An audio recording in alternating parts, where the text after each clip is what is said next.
The loading dock behind Obsidian Tower reeked of neglect and wet cardboard. Wind whistled through the narrow concrete canyon between buildings, carrying the distant wail of sirens and the constant hum of the city that never truly slept. My breath plumed in the frigid air as I pushed my cleaning cart toward the service elevator, wheels squeaking against the rough concrete. 3 a.m. and the temperature had dropped below freezing. My thin company-issued jacket did little against the cold that seeped into my bones. The security lights cast harsh shadows across the loading zone, turning ordinary objects into lurking monsters. A broken bottle glinted near the dumpster, remnants of someone's good time while I was just starting my shift. I hunched my shoulders, trying to make myself smaller as I always did. The weight of the night pressed down, along with the knowledge that 6 more floors of executive offices waited for me upstairs. 6 more floors of emptying trash cans filled with secrets, wiping away coffee rings from mahogany desks worth more than my yearly salary, and polishing mirrors that reflected a woman I barely recognized anymore. My fingers ached from the cold as I fumbled with my keycard. The service elevator loomed before me, its scratched metal doors reflecting my distorted image, dark circles under bloodshot eyes, hair pulled back so tight it made my scalp burn. The company badge hanging from my neck read Hannah Jones Maintenance, as if I needed the reminder of my place in this glass and steel hierarchy. A car engine growled at the entrance to the loading dock, headlights sweeping across the concrete. I froze, keycard halfway to the reader. No deliveries came at this hour. Security didn't patrol the back. My heart kicked against my ribs as laughter spilled from the vehicle, high, brittle laughter that spoke of expensive champagne and entitlement. The elevator suddenly seemed miles away. I quickened my pace, the cart rattling loudly in the cavernous space. The sound of car doors slamming echoed off the walls, followed by the click of heels against concrete. My fingers trembled as I swiped the keycard, the little light stubbornly remaining red. Not now. Please, not now. Well, look what we found, called a voice that made my stomach clench. If it isn't the little ghost. I kept my eyes on the keycard reader, swiping again. Red. Always red when I needed it most. The footsteps grew closer, bringing with them the cloying scent of designer perfume that couldn't quite mask the sour smell of alcohol. "She's ignoring us," said another voice, female and slurred. "That's not very polite, is it?" I swallowed hard, finally turning to face them. 5 figures stood in a loose semicircle, 3 women and 2 men, all draped in clothes that cost more than my rent. The platinum set, as the tabloids called them. The crown jewels of Manhattan's elite. And at their center stood Tyler, his perfect white teeth gleaming in a smile that never reached his eyes. "Hannah Jones," he drawled, rolling my name around his mouth like he was tasting something bitter. "Cleaning up after hours, or looking for more secrets to sell?" My mouth went dry. "I'm just doing my job." The words came out smaller than I intended, barely audible over the persistent wind that cut through the loading dock. One of the women, Melanie or Madison, I could never remember which, swayed forward, champagne bottle dangling from manicured fingers. "Your job," she repeated with a sneer. "Funny how your job always puts you where you shouldn't be." The space between us shrank as they moved closer, their shadows stretching long and menacing across the concrete. My back pressed against the cold metal of the elevator doors. The keycard dug into my palm where I clutched it too tightly. "I don't want trouble," I said, hating how my voice trembled.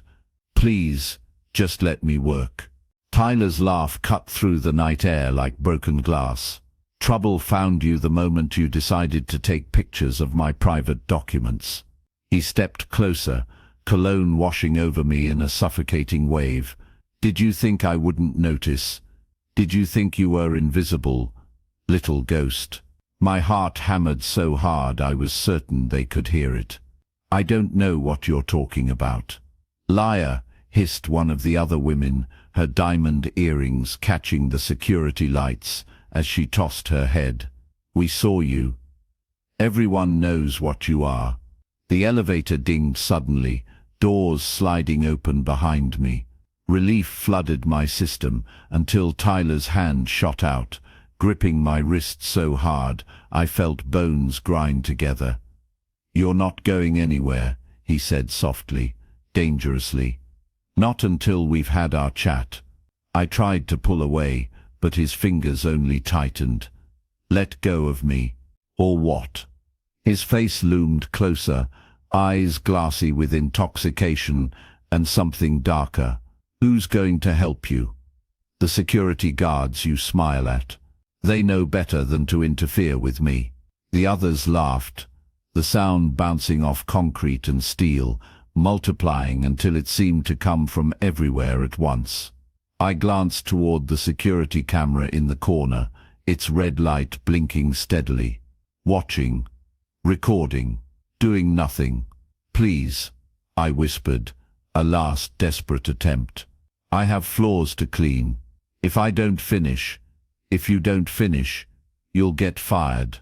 Tyler finished, mock concern dripping from his words. That would be terrible, almost as terrible as what happens to people who cross me. The first blow came as a surprise, a champagne bottle hurled past my head to shatter against the elevator wall. Glass rained down, tiny shards catching in my hair and pricking my skin.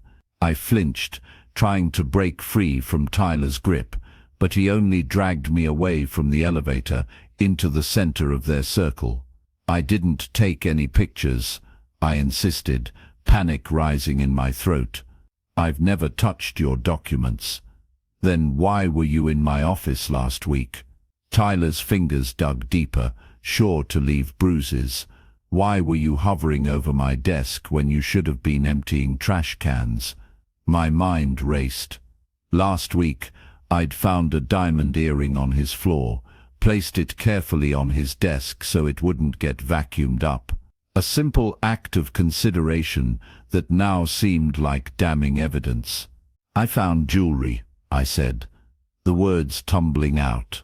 I was just putting it somewhere safe. One of the men snorted. Likely story. Probably casing the place, figuring out what else to steal. I'm not a thief. My voice echoed in the loading dock, louder than I'd intended. The sound of my own desperation startled me. Tyler released my wrist suddenly, shoving me backward. I stumbled, nearly falling before catching myself against my cleaning cart.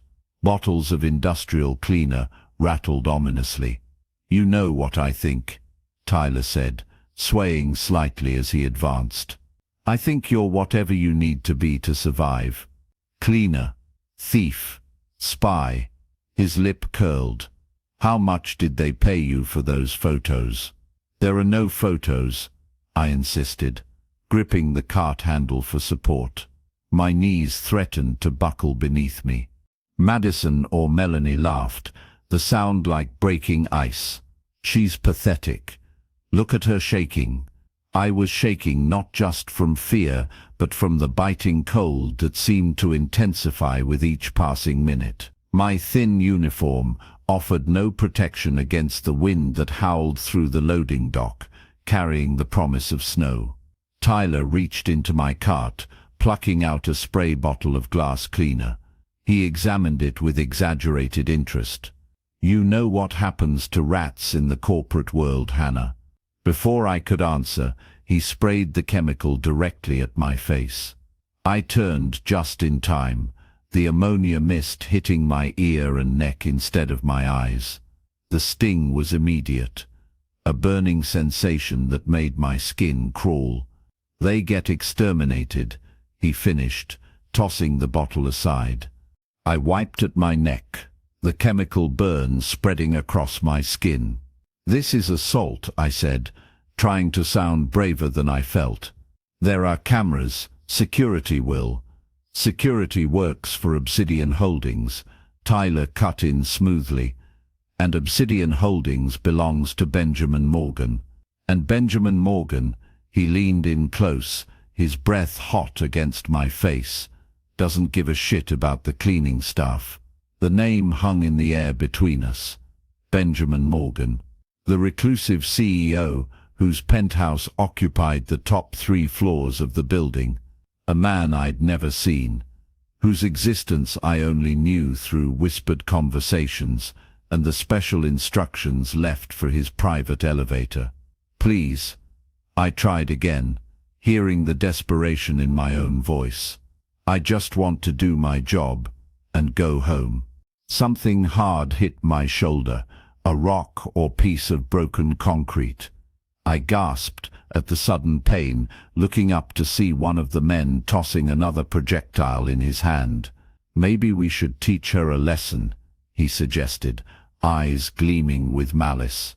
Something she'll remember next time she thinks about snooping. The second stone struck my ribs, sending a shock of pain through my side. I doubled over, trying to shield myself with my arms as more debris rained down, rocks, broken glass, whatever they could find in the filthy loading dock. Each impact jarred my bones, adding new points of pain to the map of my body. "Stop!" I cried out, voice breaking. "Please stop." They didn't stop. Instead, they closed the circle tighter, blocking any path to escape. My back hit the wall, rough concrete scraping through my thin uniform shirt. Something warm trickled down my temple, blood from a cut I couldn't remember receiving. Tyler's face loomed before me, flushed with excitement and cruelty. "Not so invisible now, are you, ghost?" He reached out, fingers grazing my cheek in a mockery of tenderness before he shoved me hard against the wall. My head cracked against concrete, stars exploding behind my eyes. The loading dock tilted sideways, sounds becoming muffled as if I were underwater. Through the haze, I saw Tyler pick up a broken bottle, its jagged edge catching the security lights. "Let's make sure everyone knows what happens to thieves," he slurred, advancing with the makeshift weapon. I couldn't move, couldn't breathe. The cold concrete against my back was the only thing keeping me upright as my legs threatened to give way. This was it. This was how it ended, bleeding out in a loading dock while the elite laughed, and security cameras recorded my final moments. A sudden gust of wind swept through the dock, colder than before, carrying the metallic scent of ozone. The security lights flickered once, twice, then plunged the area into darkness. The laughter stopped abruptly. What the hell? Someone fumbled with a phone, the weak light illuminating confused faces. The darkness felt different, thicker somehow, alive with potential. The hairs on my arms stood on end as a pressure built in the air, like the moment before lightning strikes. "Probably just a breaker," Tyler said, but uncertainty had crept into his voice. "Don't tell me you're afraid of the dark." A sound cut through the night, soft, deliberate footsteps approaching from the shadows. The phone light swung wildly, searching for the source, but finding only darkness. "Who's there?" called one of the women, her earlier bravado evaporating. No answer came, only the steady approach of footsteps and the growing sense that something terrible had entered the loading dock. Something ancient, something hungry. The attack came without warning. One moment the man furthest from me was standing, phone raised like a shield. The next he was gone, yanked backward into the darkness, with nothing but a startled gasp. Panic erupted. Screams echoed off concrete walls as the remaining members of the group scrambled in different directions. Phone lights darted frantically, illuminating brief, horrific tableaus, a hand disappearing into shadow, a spray of something dark against white concrete, eyes wide with terror. Tyler backed toward me, broken bottle still clutched in his hand. "What is this?" he demanded, as if I had orchestrated the darkness itself. "What did you do?" I couldn't answer, transfixed by the methodical violence unfolding in the shadows.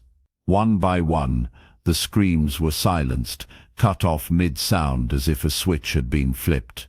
No gunshots, no struggle, just the soft rustle of expensive fabric, and then nothing. Only Tyler remained, his back pressed against the wall beside me, breath coming in ragged gasps.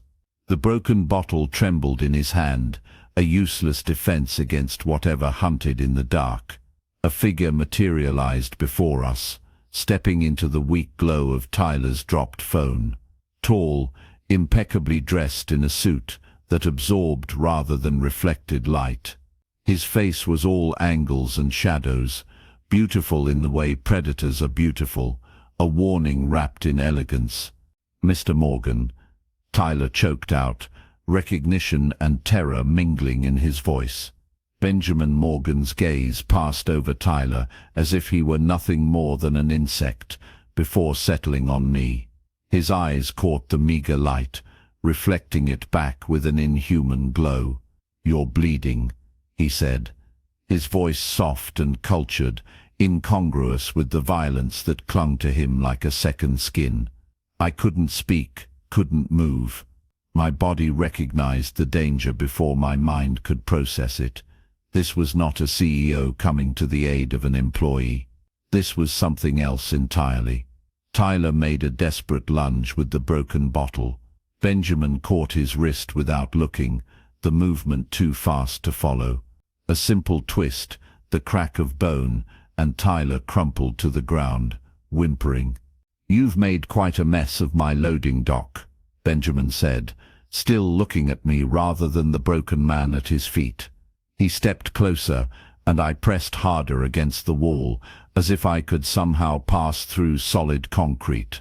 In one fluid motion, he reached out and lifted me from the ground, cradling me against his chest, as if I weighed nothing.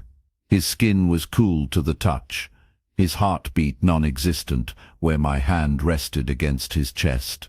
"What are you?" I whispered, the question escaping before I could stop it. His lips curved into something too sharp to be called a smile. "Someone who protects what's his." As he carried me toward the private elevator, I realized with absolute certainty that Benjamin Morgan wasn't human, and that nothing in my life would ever be the same again. The elevator doors slid shut with a soft hiss, sealing us inside a capsule of polished mahogany and brass. My blood dripped onto the immaculate floor, each crimson droplet a stark reminder of my mortality in the presence of something other. Benjamin Morgan held me against his chest, my body trembling against the marble stillness of his. I couldn't feel him breathe, couldn't hear a heartbeat, just that terrible, beautiful stillness. "What are you going to do to me?"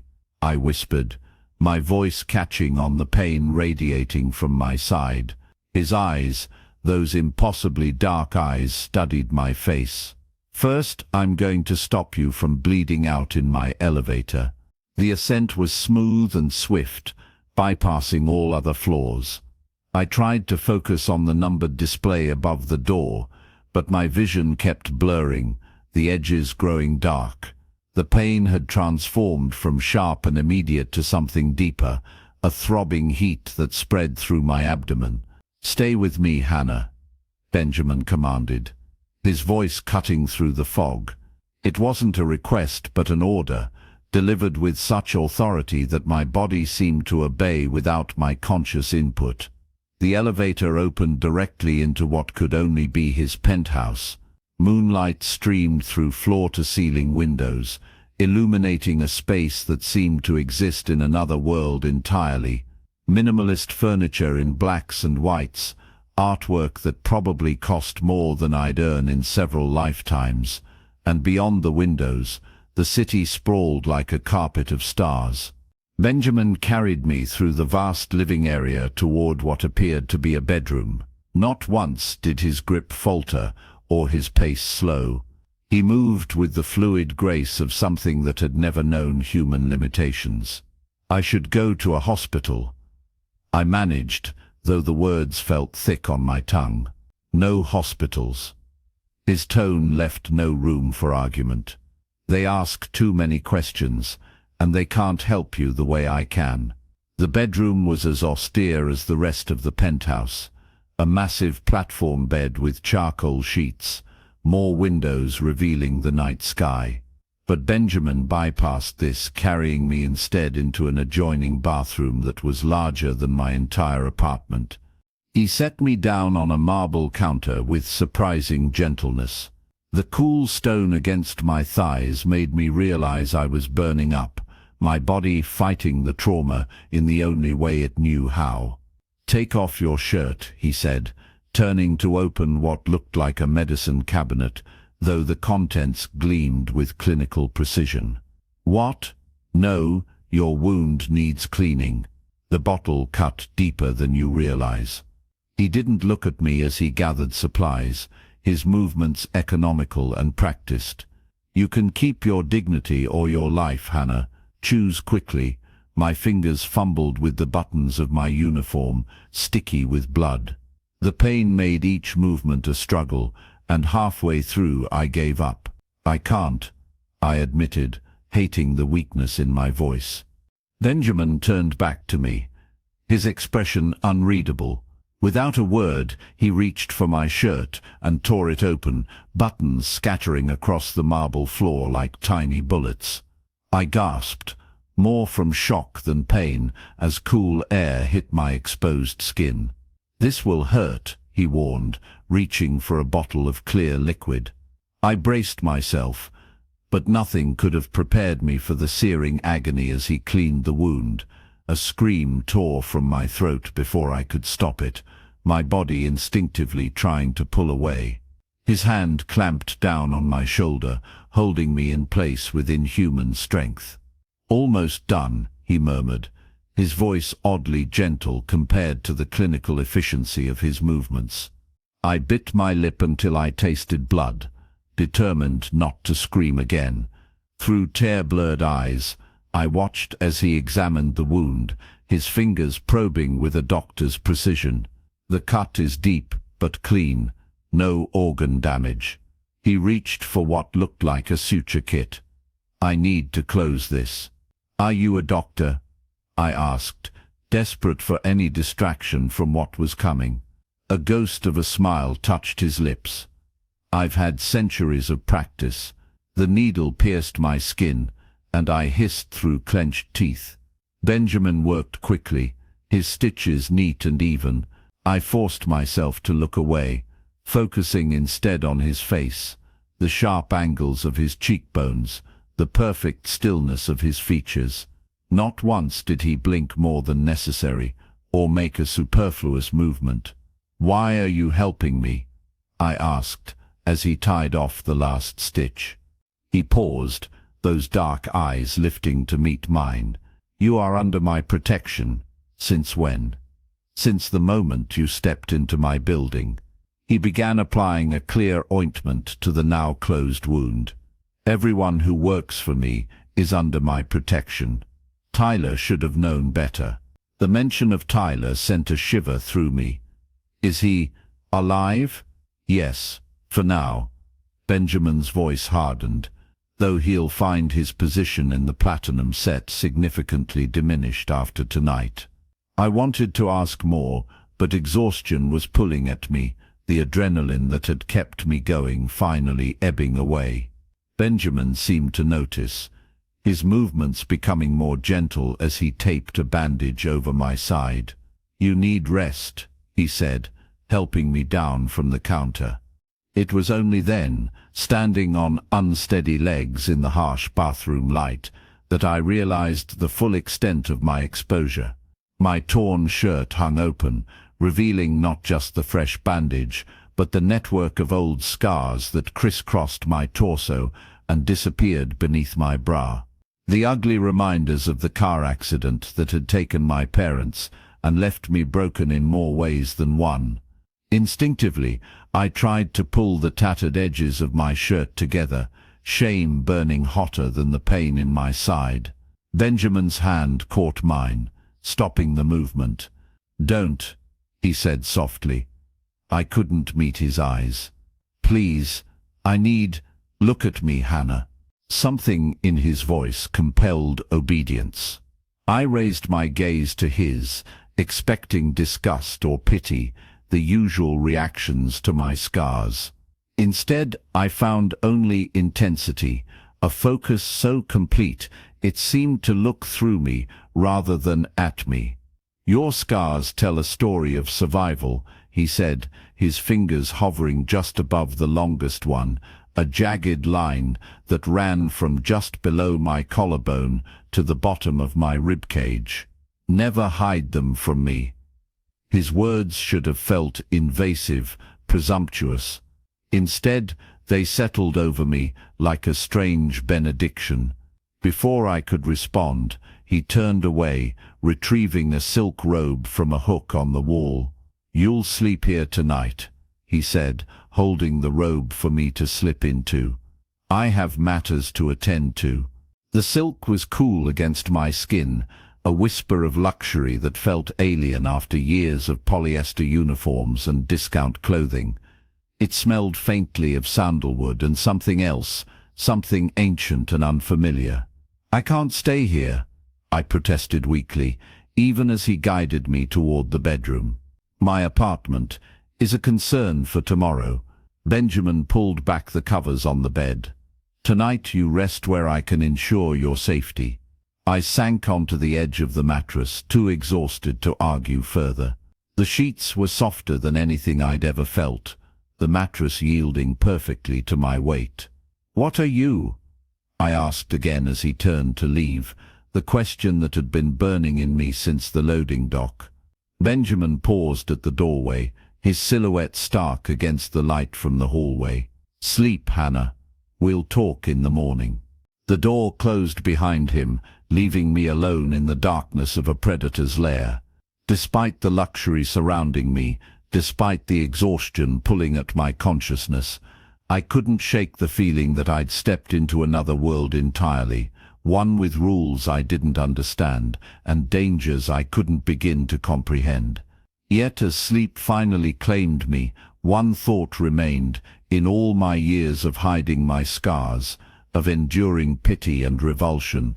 Benjamin Morgan was the first person who had looked at them and seen strength instead of brokenness. I woke to sunlight streaming through windows I didn't recognize, momentarily disoriented by the unfamiliar softness beneath me and the absence of my apartment's perpetual draft. The events of the previous night crashed back into my consciousness as I tried to sit up, a sharp pain in my side, reminding me of Tyler's attack and my unexpected savior.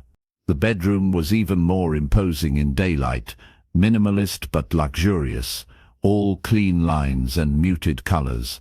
A glass of water and 2 white pills sat on the nightstand beside me. Pain medication, I assumed, grateful for the thoughtfulness even as weariness crept through me. Moving carefully, I swung my legs over the side of the bed and tested my strength. The room swayed slightly, but the pain was manageable, a dull throb rather than the searing agony of the night before. I took the pills, my throat dry and scratchy. The silk robe had twisted around my body during sleep, and as I adjusted it, my fingers brushed against the bandage on my side. Benjamin's handiwork had held through the night. No blood had seeped through to stain the expensive sheets. Benjamin, the memory of his inhuman speed, his impossible strength, the absence of a heartbeat against my palm, it all seemed like a fever dream in the harsh light of day. Yet the evidence was undeniable. I was in his penthouse, wearing his robe, bearing stitches from his hand. I needed answers, and I needed to get home. In that order, the bathroom was as I remembered it, obscenely large, and gleaming with marble and chrome. My torn and bloodied uniform had been removed, but a neat stack of clothing waited on the counter. A simple white t-shirt, soft grey sweatpants, and I felt heat rise to my cheeks. Underwear tags still attached, all in my size. I showered carefully, keeping the bandage dry, as instructed by a note left with the clothing.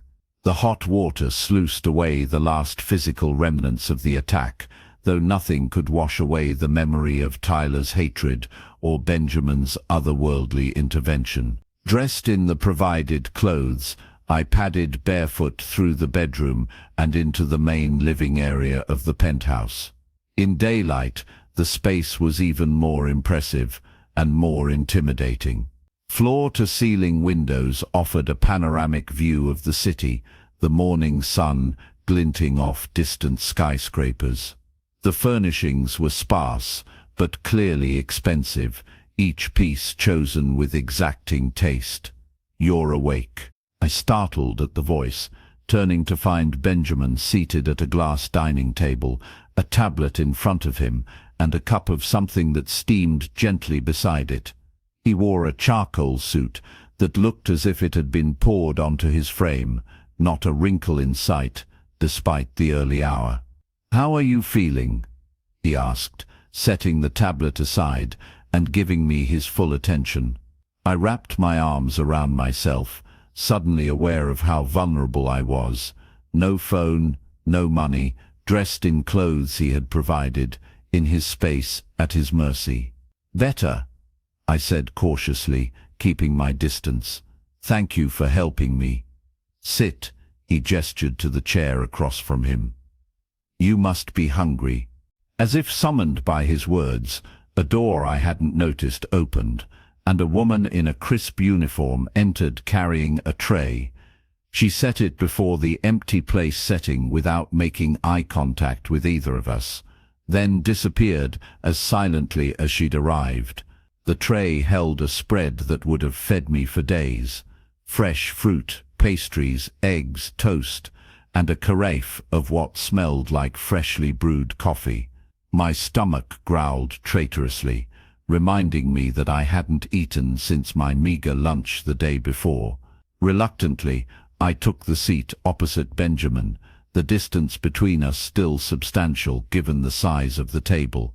I poured myself coffee with hands that trembled slightly, the normality of the action at odds with the surreal circumstances.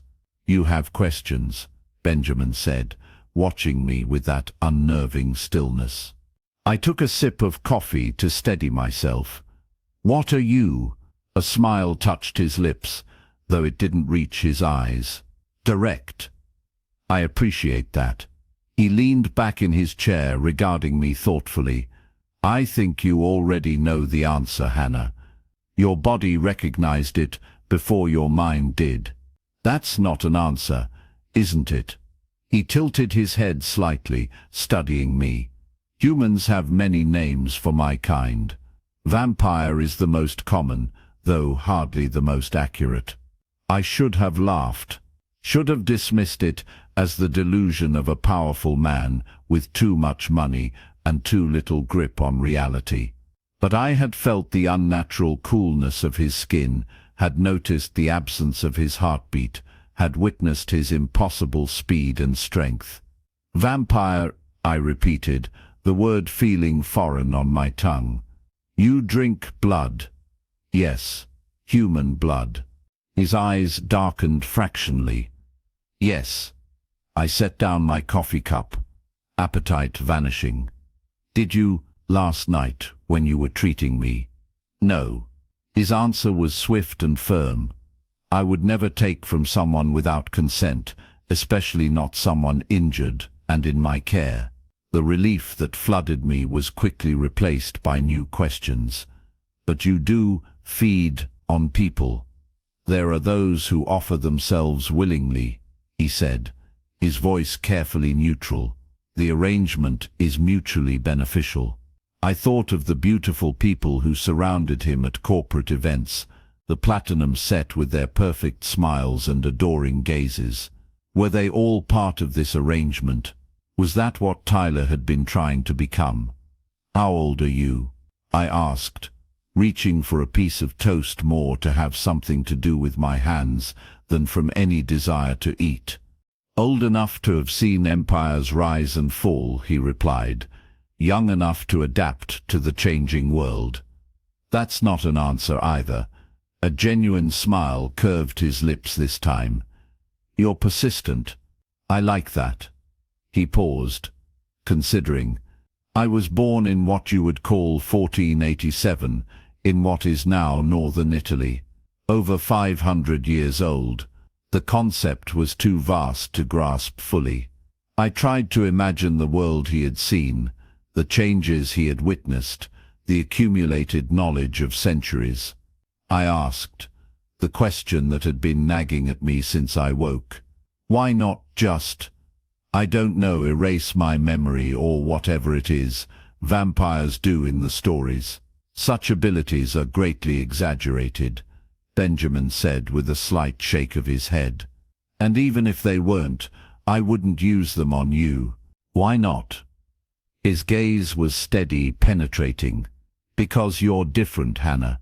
You see the world as it is, not as you wish it to be. That's rare. I frowned, unsure what he meant. I'm just a cleaner. You're observant, careful.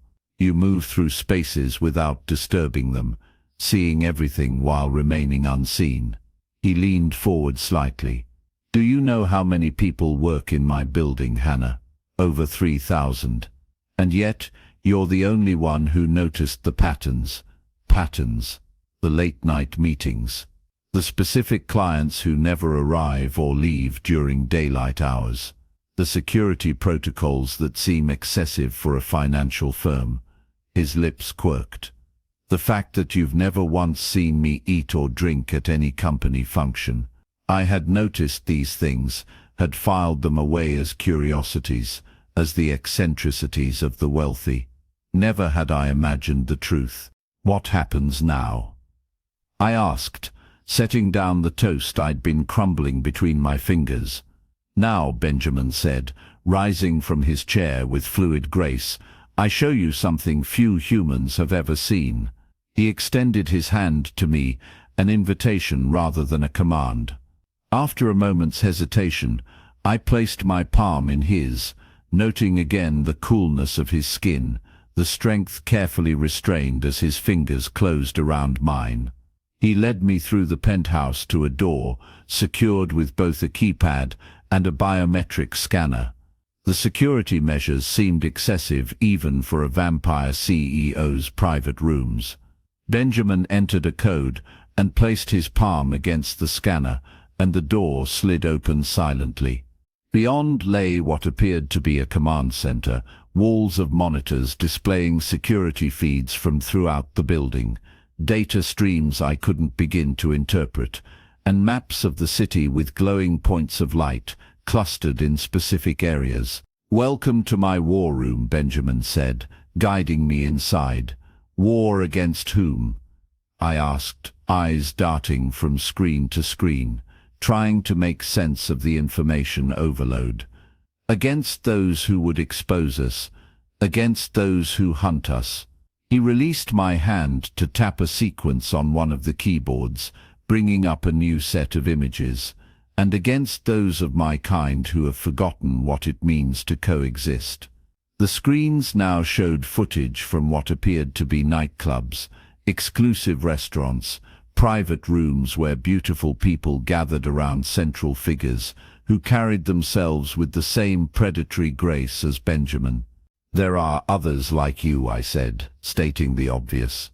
Many others, he confirmed. Though few as old, and fewer still with my restraint. One screen showed a familiar face. Tyler, his arm in a cast, speaking animatedly to a group of the Platinum set in what looked like a hospital waiting room. The timestamp indicated it was from earlier this morning. You're watching him, I observed. I watch everyone who might be a threat. Benjamin's voice had hardened. Tyler has been trying to gain entrance to our world for months, offering information, money, even his own blood for the chance to be turned. Turned?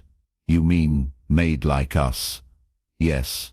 Disgust colored his tone, as if immortality were a commodity to be purchased rather than a burden to be endured.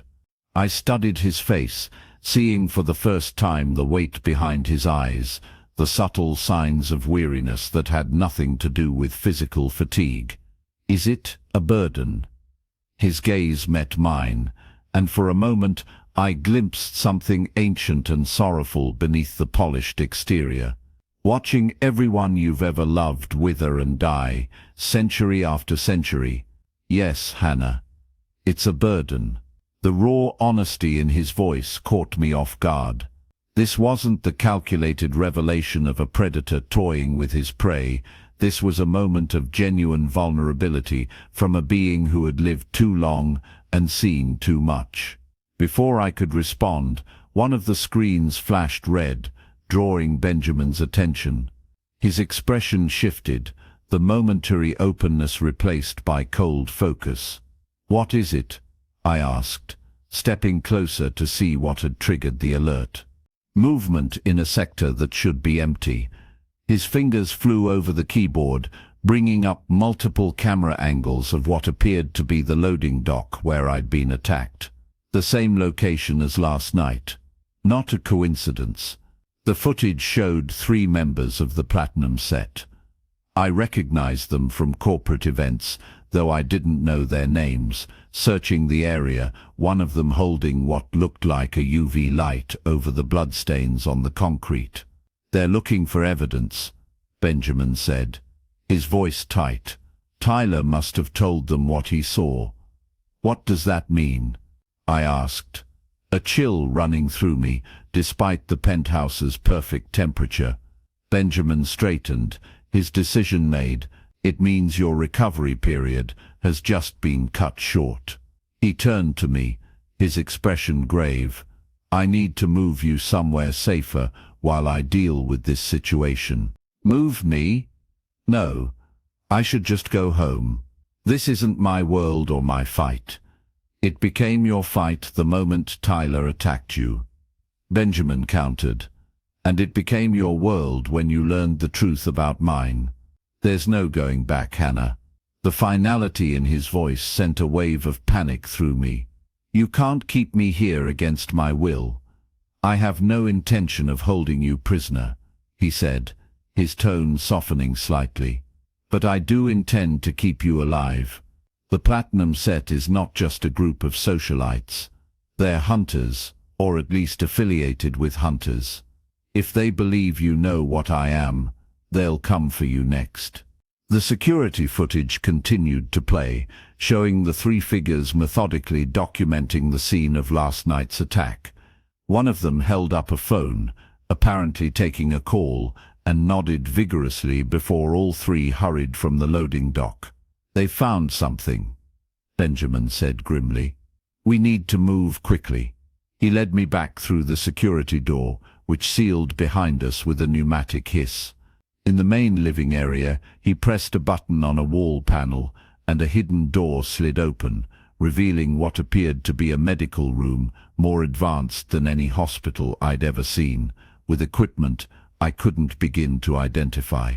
"I need to check your wound before we leave," he said, gesturing for me to enter. I hesitated, the strangeness of the situation hitting me anew. Less than 24 hours ago, I had been a nobody, a cleaner with scars and secrets. Now I was standing in a vampire's penthouse, being told that vampire hunters were after me because of what I'd witnessed. "Hannah," Benjamin's voice cut through my spiraling thoughts. "I know this is overwhelming, but I need you to trust me right now. Your life depends on it." Trust. Such a simple word for such an impossible ask. And yet, he had saved me, had treated my wounds, had told me the truth when he could have lied, or simply made me disappear. Slowly I nodded and entered the medical room. The door closed behind us, and Benjamin indicated a padded examination table. "I need to see the wound," he said, his tone professional. With reluctant fingers, I lifted the edge of the t-shirt, exposing the bandage on my side. Benjamin washed his hands at a sink in the corner, then approached with the same clinical detachment he'd shown the night before. "This may be uncomfortable," he warned, as he carefully peeled back the bandage. The stitches looked neat and clean, the skin around them less angry than I would have expected for a wound so fresh. Benjamin examined it with gentle fingers, his touch cool against my inflamed skin. "It's healing well," he said, sounding pleased. "Faster than I anticipated." "Is that normal?" A slight smile touched his lips. "Nothing about this situation is normal, Hannah." He reached for a jar of what looked like the same ointment from the night before. "This will help speed the healing process further." The ointment tingled against my skin, a not unpleasant sensation that seemed to sink beneath the surface, easing the pain almost immediately. "What is that stuff?" I asked as he applied a fresh bandage. "An old recipe," he replied vaguely. "Herbs primarily, with a few specialized ingredients." I decided I didn't want to know what those specialized ingredients might be. As he finished securing the bandage, his fingers lingered for a moment on one of my older scars, a jagged line that curved around my ribs from back to front, a souvenir from the metal that had torn through our car. "These weren't all from one event," he observed quietly. I stiffened, the familiar shame rising like bile in my throat. "No, the car accident that killed your parents," he said, not a question but a statement. I jerked away from his touch, pulling my shirt down. "You've been investigating me." "I investigate everyone who works in my building," Benjamin replied, unperturbed by my reaction. "Standard procedure. There's nothing standard about any of this," I snapped, sliding off the examination table and putting distance between us. "You don't get to just pry into my life, and then act like you know me." Benjamin watched me with those ancient eyes, neither offended nor apologetic. "You're right. I don't know you, not truly. But I know enough to recognize a fellow survivor." The word hung between us, heavy with implication. Survivor, not victim. The distinction mattered, though I couldn't articulate why. "We need to go," Benjamin said after a moment, giving me space to collect myself. "Pack a bag with essentials. We'll be leaving within the hour." "Where are we going?" "Somewhere the platinum set can't follow," he replied cryptically. "Somewhere safe." Before I could press for more details, a chime sounded throughout the penthouse, an alert of some kind. Benjamin's expression darkened as he checked a panel on the wall. "They're here," he said, his voice low and dangerous, sooner than I expected. "Who's here?" I asked, though I already knew the answer. "The platinum set. 6 of them, including Tyler." Benjamin moved to another panel, tapping in a sequence that seemed to activate additional security measures. There in the lobby, demanding to see me. Fear coiled in my stomach, cold and heavy. "What do we do?" Benjamin turned to me, his expression shifting from controlled concern to something darker, more predatory. "We don't run," he said, his voice taking on a quality I hadn't heard before, something ancient and terrible. "We face them." He crossed to a closet I hadn't noticed before, opening it to reveal not clothes but weapons, sleek, modern guns alongside what looked like antique swords and daggers. "Can those even hurt a vampire?" I asked, eyeing the arsenal. "Some can," he replied, selecting a matte black handgun and checking it with practiced ease. "Others are for different threats." He offered me a smaller weapon, a pistol that looked designed for concealment. "Do you know how to use this?" I shook my head, eyeing it warily. "I've never held a gun in my life." Then stay behind me at all times, he instructed, returning the pistol to its place. If I tell you to run, you run. If I tell you to hide, you hide. Understood? I nodded, my mouth too dry for words. This was insanity. Vampire hunters in the lobby, a 500-year-old CEO arming himself like we were going to war, and me, a cleaner with a freshly stitched wound, caught in the middle of it all. Benjamin moved to a full-length mirror on the wall and pressed his palm against it. The mirror slid aside, revealing a hidden elevator. "This will take us to my private garage," he explained. "From there we can." He stopped abruptly, his head tilting as if listening to something I couldn't hear. A slow, predatory smile spread across his face. "Change of plans," he said, turning back to me. "It seems our visitors have decided to circumvent security and come directly to us." "They're coming here? Now?" Panic edged my voice. "Yes." Benjamin's smile widened, revealing teeth that seemed sharper than they had moments before. "But they've made a critical error." "What's that?" He moved to the windows, pressing a button that tinted them instantly, plunging the penthouse into artificial twilight. "They've forgotten the most important rule of hunting." From somewhere in the building, an alarm began to sound, distant but growing louder. Benjamin turned to me, his eyes now glowing with that same inhuman light I'd seen the night before. "What rule?" I asked, though part of me didn't want to know the answer. "Sometimes," he said softly, "the predators become the prey." The elevator chimed, not the hidden one, but the main one that opened into the penthouse foyer. Benjamin moved with that impossible speed, suddenly at my side, his cool hand taking mine.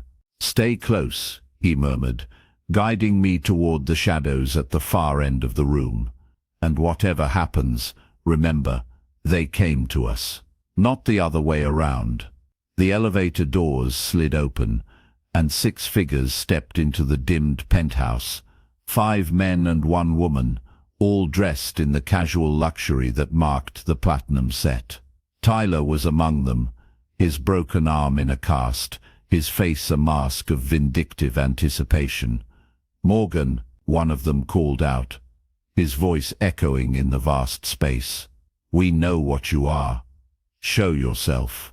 Benjamin squeezed my hand once, then released it, stepping forward into a patch of shadow so deep it seemed to swallow him whole. "I'm right here." His voice came from everywhere and nowhere, the acoustics of the penthouse making it impossible to pinpoint the source. "The question is, do you know what you've done by coming here?" The 6 intruders clustered closer together, some reaching into jackets or bags for weapons. I realized with a jolt of terror. "We know exactly what we're doing," the woman replied, her voice steady despite the fear I could see in her rigid posture. "Exposing a monster." Benjamin's laugh was soft and terrible, seeming to come from a different direction than before. "A monster," he repeated, the word dripping with dark amusement. "Is that what you think I am?" "We have proof," Tyler said, his voice higher than the others, strained with pain and fear and something else. Excitement, I realized with disgust. He still wanted this, still thought he could somehow become like Benjamin. "Your blood work from the company physical. The security footage from last night. We know. And yet?"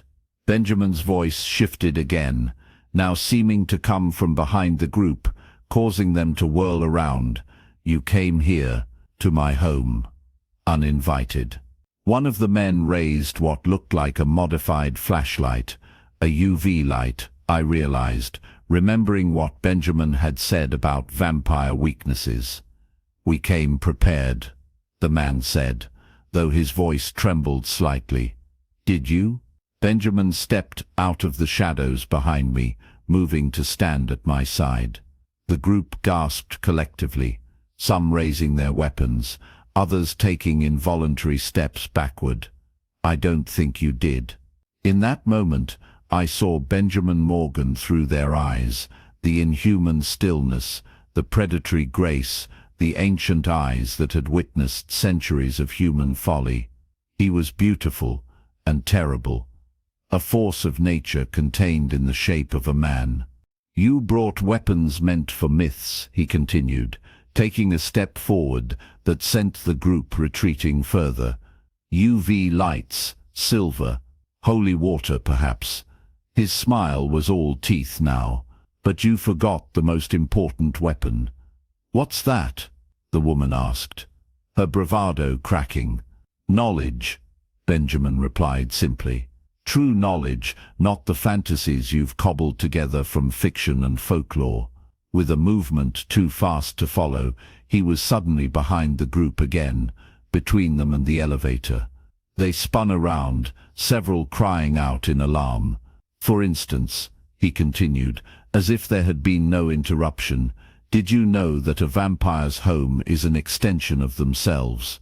That every shadow, every corner, every hidden space answers to their will? As if responding to his words, the penthouse seemed to darken further, the shadows deepening, stretching toward the intruders like grasping fingers. Or that we can call to others of our kind across great distances. Benjamin's voice had taken on a hypnotic quality. That even now my associates are converging on this building, drawn by the scent of your fear and your presumption. This was a side of Benjamin I hadn't seen, not the controlled CEO, not the careful caretaker who had tended my wounds, but something older and darker, something that had survived centuries by being more dangerous than whatever threatened it. One of the men broke, making a dash for the elevator. Benjamin let him get within touching distance of the button before appearing in his path, causing the man to stumble backward with a cry of terror. No one leaves, Benjamin said softly. Until I decide you may. Tyler, perhaps emboldened by desperation, raised what looked like a dart gun. We just want the truth, he said, his voice cracking. You want immortality. Benjamin cut him off, his tone contemptuous. You want power without earning it, eternal life without understanding its cost. His gaze swept over the group. None of you are worthy of what you seek. The woman stepped forward, her chin raised in defiance despite her obvious fear. If you kill us, others will come. We're not alone in knowing what you are. Benjamin's laugh was genuine this time, though no less chilling. Kill you, my dear.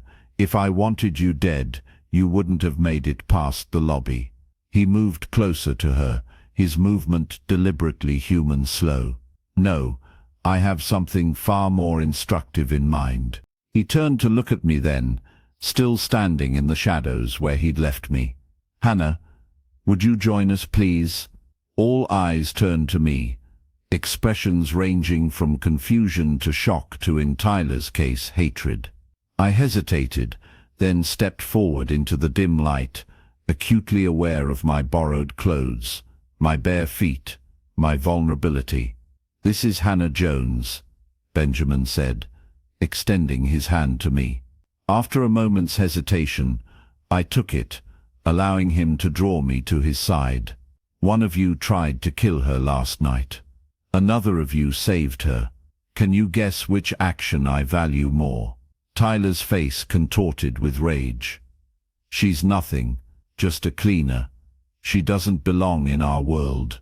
And yet, Benjamin replied, his voice dangerously soft, here she stands while you cower. He turned to me, his expression softening fractionally. Hannah has shown more courage in the past 24 hours than any of you have in your entire privileged lives. I didn't feel courageous. I felt terrified, confused, caught in a world I didn't understand. But standing beside Benjamin, feeling the cool strength of his hand around mine, I also felt something else, a strange sense of belonging, as if I'd finally found my place in a world that had never had room for me before. Benjamin released my hand and moved toward the platinum set with deliberate slowness, like a predator savoring the hunt. "You came here seeking confirmation of what I am," he said, his voice carrying throughout the penthouse. "Very well," Benjamin continued, his voice a silken threat. "Allow me to satisfy your curiosity." The air in the room changed, becoming charged, like the moment before lightning strikes. Benjamin's eyes shifted, bleeding from deep brown to a luminous crimson that seemed to glow from within. His perfect smile widened, revealing elongated canines that gleamed in the low light. Several gasps echoed through the penthouse. A champagne flute shattered against the marble floor. "Yes," Benjamin said, his voice deeper now, resonating with something ancient and terrible. "The rumors are true. I am exactly what you fear, what you've whispered about, what you've denied believing in." Tyler stumbled backward, his face drained of color. This is some trick. Special contacts. Dental props." Benjamin moved so quickly, he seemed to vanish and reappear directly in front of Tyler, his hand wrapped around the man's throat. "Is this a trick as well?"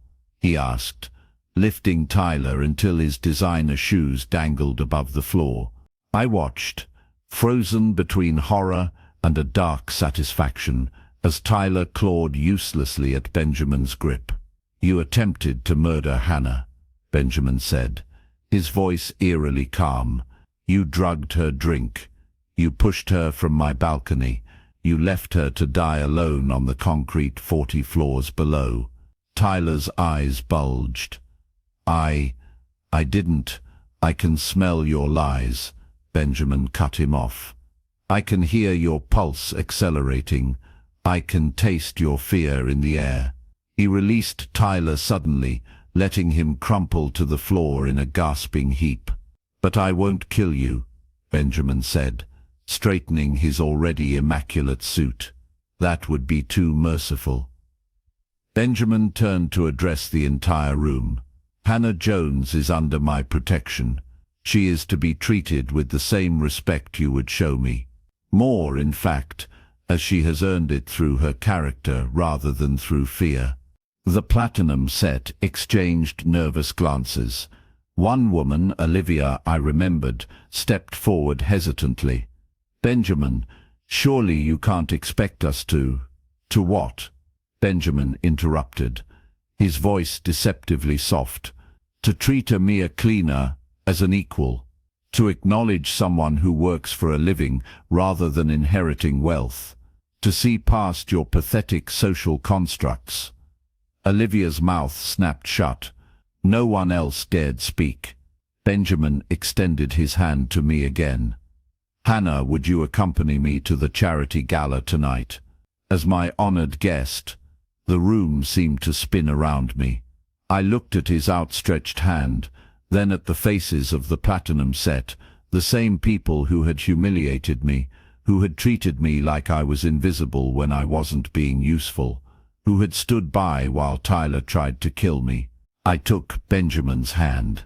"Yes," I said, my voice steadier than I expected. "I would like that." His smile was genuine this time, reaching his eyes which had returned to their human appearance. "Excellent. The rest of you may leave. Except you, Tyler. Security will escort you to a private room where we'll discuss the consequences of your actions." Tyler's face contorted with terror. "You can't do this." "My father, your father," Benjamin said coldly, "will be relieved. I didn't drain you dry. Now get him out of my sight." Two security guards materialized from the shadows, gripping Tyler's arms and dragging him toward the elevator. The rest of the platinum set filed out silently, casting fearful glances at Benjamin and confused looks at me. When the last of them had gone, Benjamin turned to me. "I apologize for the theatrics, but it seemed the most efficient way to establish your new position." "My new position?" I echoed, still trying to process everything I'd witnessed. If you wish it, he said, suddenly hesitant. I won't force you into my world, Hannah. You can walk away right now. I'll ensure your safety, set you up with a new job, a new apartment, whatever you need. I studied his face, searching for manipulation or deceit, but found only sincerity. And if I don't walk away, his eyes darkened. Then you step into a world few humans ever see. A world of power and danger, yes, but also wonder and possibilities beyond what you've imagined. Will you hurt me? I asked bluntly. Never intentionally, he answered without hesitation. But I can't promise you won't be hurt. My enemies would target you to get to me, like Tyler did. Benjamin's expression hardened. Tyler was acting on his own pathetic jealousy and entitlement. My real enemies are far more dangerous. I took a deep breath. I need time to think. Of course, he said, stepping back to give me space. But the gala begins in 3 hours. If you'd still like to attend, I have something for you. He walked to a closet I hadn't noticed before and opened it to reveal a garment bag. I took the liberty, he said, unzipping it to reveal a stunning emerald gown that seemed to shimmer in the light. If you don't like it, there are others. I approached slowly, reaching out to touch the fabric. It felt like liquid silk beneath my fingertips. It's beautiful, I whispered. It will complement your eyes, he said softly. I looked up at him, suddenly aware of how close we were standing. Why me? I asked. Out of all the people in the world, why choose someone like me? His expression softened. Because in a world of masks and pretense, you're real, Hannah. You've faced cruelty and hardship, yet retained your compassion. You've been invisible to those who should have seen you, yet you see others clearly. He reached up, his fingers hovering near my scarred cheek, without touching it. You bear your wounds without shame, while others hide theirs behind wealth and power. My heart hammered in my chest. No one had ever spoken to me like this before. No one had ever really seen me. I'll go to the gala with you, I said, but I'm not promising anything beyond that. His smile was warm. That's all I ask. 3 hours later, I barely recognized myself in the mirror. The emerald gown fit perfectly, as though it had been made for me. My hair had been styled by a professional, who Benjamin had somehow summoned to the penthouse. My makeup was subtle but transformative, making my eyes look larger, my lips fuller. Only my scar remained unchanged, a jagged line from temple to jaw that no amount of concealer could fully hide. The makeup artist had tried, but I'd stopped her. Leave it, I'd said. It's part of me. Now, as I studied my reflection, Benjamin appeared behind me, resplendent in a black tuxedo that emphasized his broad shoulders and lean strength. You're staring at your scar, he observed quietly. I nodded. I've spent years trying to hide it. He moved closer, his reflection joining mine in the mirror. Slowly, deliberately, he raised his hand and traced the length of my scar with one finger, his touch feather light. This is a badge of survival, he murmured. Never hide it again.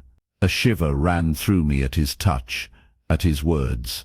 I turned to face him directly. I won't.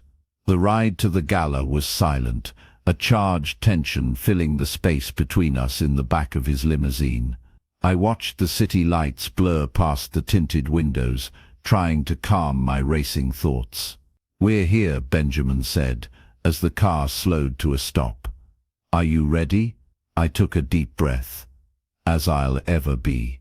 The door opened, and immediately I was assaulted by camera flashes and the shouted questions of reporters. Benjamin emerged first, then extended his hand to help me out. The moment I appeared, A hush fell over the crowd, followed by a wave of whispers. "Who is she? Is that a scar? What happened to Elise? Wasn't she supposed to be his date?" Benjamin placed his hand at the small of my back, guiding me forward. I kept my chin high, refusing to duck my head or turn my scarred side away from the cameras as I'd done for years. We paused at the top of the red-carpeted stairs leading to the museum where the gala was being held. More cameras flashed. Benjamin leaned close to my ear. "You're doing wonderfully," he whispered. Inside, the museum had been transformed into a glittering wonderland. Crystal chandeliers hung from the ceiling, casting prismatic light across the marble floors. Ice sculptures depicting various mythological creatures adorned the center of each table. The city's elite moved through the space like exotic birds, draped in designer gowns and bespoke suits, dripping with jewelry and privilege. Conversations faltered as we entered. Heads turned, eyebrows raised. I recognized many of the faces from my years of cleaning their homes and offices, people who had never bothered to learn my name, who had spoken about their most intimate secrets in front of me, as though I were furniture rather than a person. Benjamin's hand remained at my back, warm and reassuring. "Champagne," he offered, taking 2 flutes from a passing waiter. I accepted the glass, taking a small sip to steady my nerves. Everyone staring. "Let them," he said. "They're witnessing something they've never seen before, a king with someone worthy of his attention." Before I could respond, a tall man with silver hair approached us, his smile not reaching his cold eyes. "Benjamin, what a surprise. We'd heard rumors you wouldn't attend." "Charles," Benjamin acknowledged with a slight nod. "I simply needed the right companion." His hand pressed more firmly against my back. Charles's gaze shifted to me, his expression calculating. "And who might this be?" "Hannah Jones," Benjamin said, before I could answer. Recognition flickered in Charles's eyes. "Jones? The cleaning service?" I lifted my chin. "That's right. I've cleaned your office on the 18th floor. You have a photo of yourself with the mayor on your desk, and you keep breath mints in your top right drawer." Charles blinked, clearly unsettled. Yes, well." He turned back to Benjamin, dismissing me. "The board was hoping to discuss the Shanghai merger with you tonight." "Not tonight," Benjamin said firmly. "Tonight is for Hannah." Charles' smile tightened. "Of course. Perhaps another time." He retreated, immediately joining a group of men in similar expensive suits, all of them glancing our way. "The board?" I asked. "My company's board of directors," Benjamin explained. "They forget sometimes that they work for me, not the other way around." We moved through the crowd, stopping occasionally when someone approached to greet Benjamin. Each time he introduced me with the same emphasis, "my guest of honor," and each time I watched recognition dawn, as people placed me as the cleaner, the invisible woman who had been in their homes and offices. Some reacted with embarrassment, others with barely concealed disdain. A few seemed genuinely intrigued. Benjamin observed each interaction with keen attention, his expression hardening whenever someone showed disrespect. After one particularly condescending exchange with a woman whose lingerie I had laundered weekly for 2 years, Benjamin steered me toward a quiet corner. "Are you all right?" he asked, his eyes searching mine. "I'm fine," I said, surprised to realize it was true. Actually, I'm better than fine. There's something liberating about being seen by these people, about watching them recognize me and realize I know their secrets. A slow smile spread across his face. "You're remarkable, Hannah Jones." The orchestra began playing a waltz, and Benjamin extended his hand. "Would you do me the honor?" I hesitated. I don't know how to dance. Not like this. Trust me, he said simply. I placed my hand in his, and he led me to the center of the dance floor. Other couples moved aside, creating space for us. Benjamin placed one hand at my waist, holding my other hand gently. Follow my lead, he murmured. 1, 2, 3, 1, 2, 3. At first I was stiff with anxiety, certain I would stumble or step on his feet. But Benjamin guided me with such confidence that I found myself relaxing into the dance. He moved with inhuman grace, making me feel weightless as we turned across the floor. Everyone's watching, I whispered. Good, he replied. Let them see what I see. As we danced, I became aware of a shift in the atmosphere. The whispers changed tone. The stares became less judgmental, more curious. By the time the music ended, the crowd around the dance floor had grown, watching us with expressions ranging from envy to admiration. Benjamin bowed slightly, bringing my hand to his lips for a kiss that sent warmth flooding through me. The crowd applauded politely, but I could sense the confusion, the recalculation happening behind their practiced smiles. We had just stepped off the dance floor when I spotted them. The platinum set, huddled together near one of the ice sculptures. They looked diminished somehow, less glamorous than they had in Benjamin's penthouse. Olivia noticed me first, her eyes widening.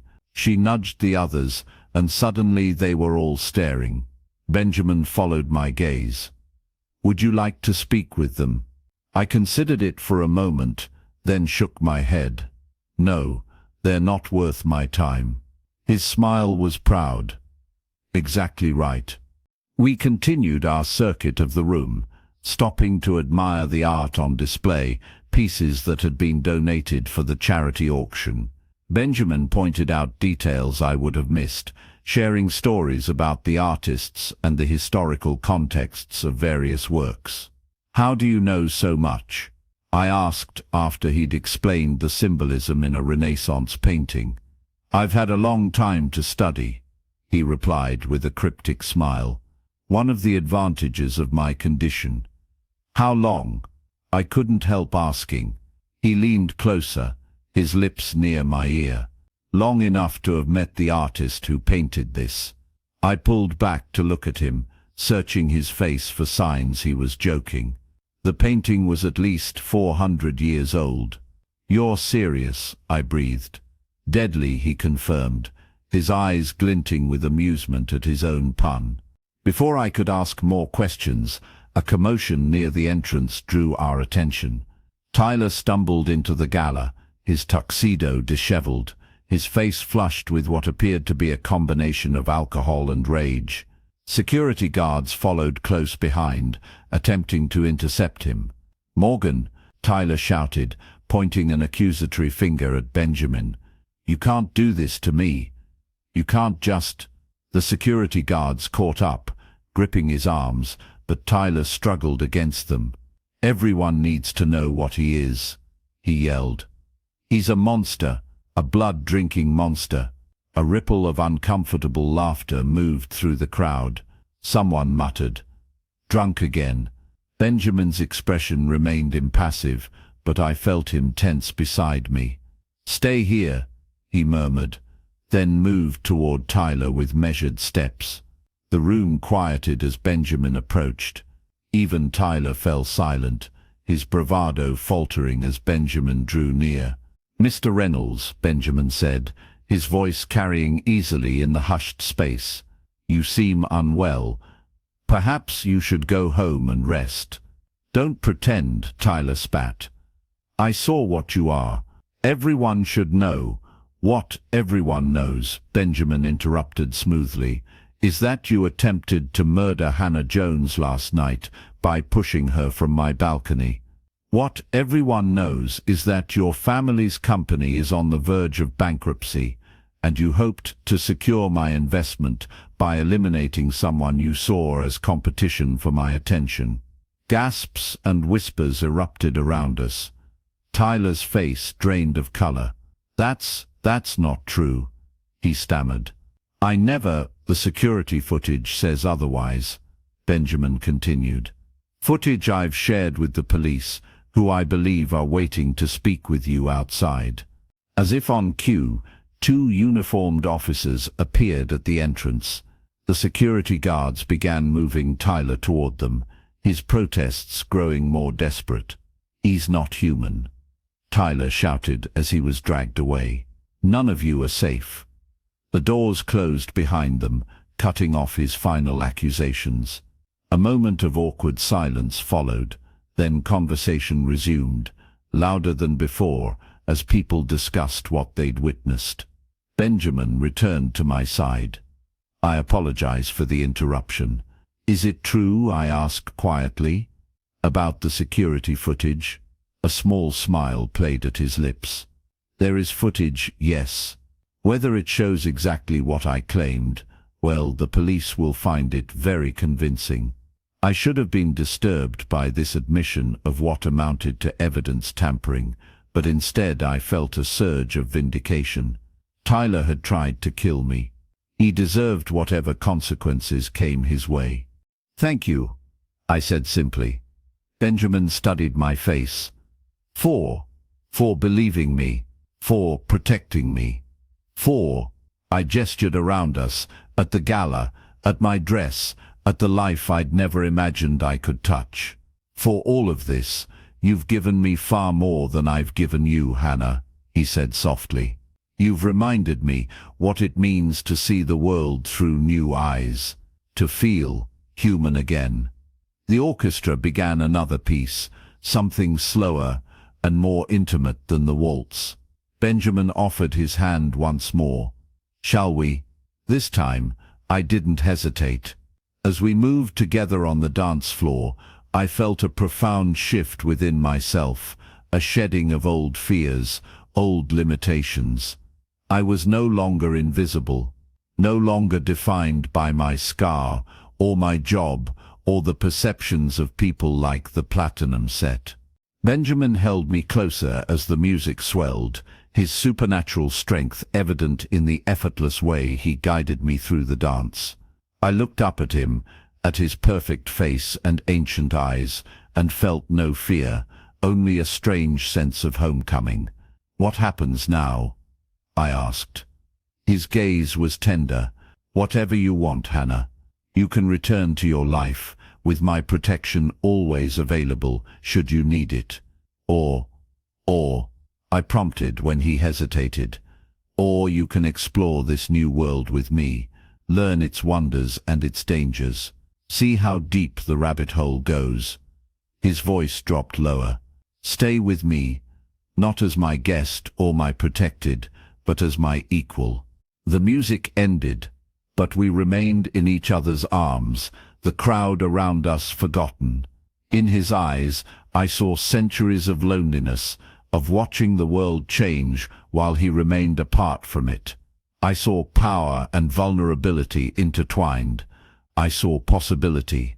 I reached up, tracing the line of his jaw with my fingertips as he had traced my scar. Yes, I said. I'll stay. His smile was radiant, transforming his face from beautiful to breathtaking. He leaned down, his lips meeting mine in a kiss that sealed our agreement, our beginning. Around us, the gala continued. The glittering elite in their designer clothes, the champagne flowing, the art being auctioned for causes that would be forgotten by morning. But we had become the center of gravity, the still point around which everything else revolved. As Benjamin drew back from our kiss, I caught my reflection in a mirrored column nearby.